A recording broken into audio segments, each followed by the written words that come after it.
네, 전당대회가 진행 중인 국민의힘에서는 한동훈 당대표 후보가 총선 당시 대국민 사과 의사를 피력한 김건희 여사의 문자 메시지를 여러 차례 무시했다는 논란이 확산하고 있습니다. 국회에서는 다음 주로 예정됐던 교섭단체 대표 연설도 연기되는 등 파행이 이어지는 가운데 여야는 민주당이 추진한 검사 탄핵을 두고 신경전을 벌였습니다. 취재기자 연결해서 자세히 알아보겠습니다. 강민경 기자. 네, 국회에 나와 있습니다. 네, 자 국민의힘 당권 주자 상황들부터 짚어보죠. 이른바 김건희 여사 문자와 관련해서 논란이 이어지고 있죠. 그렇습니다. 한동훈 후보가 비상대책위원장 시절 김건희 여사의 명품 가방 의혹과 관련해 대국민 사과 의향이 담긴 문자를 받았지만 답변하지 않았다는 게 의혹의 핵심인데요.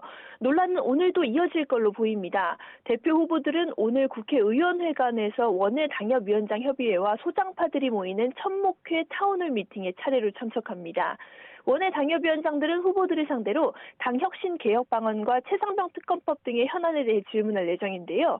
특히 한 후보를 겨냥해서는 문자 무시 의혹 관련 질문이 나올 가능성이 적지 않습니다. 일단 한 후보는 이 논란이 불지펴진 것 자체가 전당대회 개입이라는 입장입니다. 어제 YTN 라디오에 출연해서는 당시 김 여사의 문자에는 왜 사과를 하는 것이 안 좋은 사유를 쭉 늘어놓은 부분이 있었다며 이런 식으로 전당대회에 개입하는 건 잘못됐다고 작심 발언했습니다.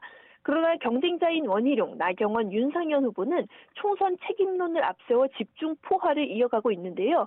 오늘 한동훈 후보가 추가로 어떤 입장을 내놓을지 관심이 쏠리는 이유입니다. 네, 국회에서는 민주당이 추진하는 검사 탄핵을 둘러싸고 공방이 벌어졌다고요.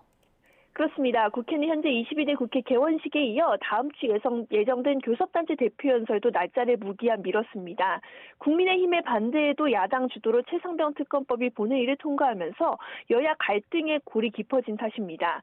국회 파행의 책임을 야당에 돌리고 있는 국민의힘은 오늘은 민주당이 이재명 전 대표를 수사한 검사 등에 대한 탄핵소추안을 발의한 데 대해 날을 세웠습니다. 윤희석 선임 대변인은 오늘 논평에서 민주당이 이재명 한 사람을 지키겠다고 벌떼처럼 달려들어 사법부를 공격하고 탄핵을 남발하며 헌법을 훼손하고 법치를 무너뜨리고 있다고 지적했습니다. 민주당이 110만 명이 넘은 윤석열 대통령 탄핵 국민청원을 고리로 대통령 탄핵 관련 공청회를 열려고 하는 점도 강하게 비판했는데요. 결국 대통령 탄핵이 자신들의 최종 목표라는 걸 인정한 꼴이나 다름없다며 무도한 법치 파괴 공작을 당장 멈추라고 촉구했습니다. 반면 민주당은 검사 탄핵 추진의 정당성을 거듭 강조했습니다.